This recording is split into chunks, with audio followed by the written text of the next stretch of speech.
In the heart of the African savanna, as the morning sun painted the land in gold, an old elephant walked alone. Her steps were slow, steady, and full of weight, not just from her size, but from the memories she carried. Many years ago, she had run freely with her herd.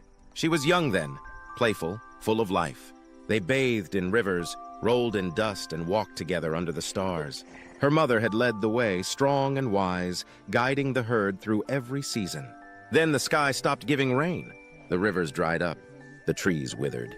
The land became cracked and cruel. The herd began to move, searching, always searching. One day, her mother collapsed beneath a dying tree.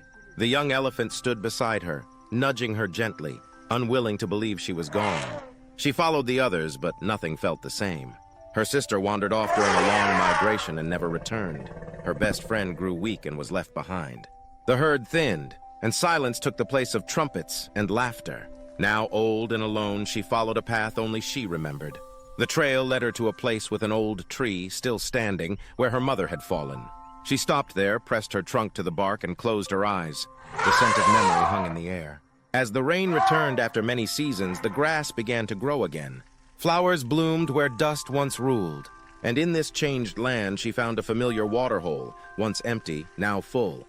By the water, young elephants played. One of them, curious and gentle, walked up to her and touched trunks. She stood still, letting the moment sink in. It was not her herd, but it was life. It was memory meeting hope. When the sun began to set, she stood by the water's edge, watching her reflection ripple. A soft breeze carried her low call across the plain, not a cry, but a song of remembering.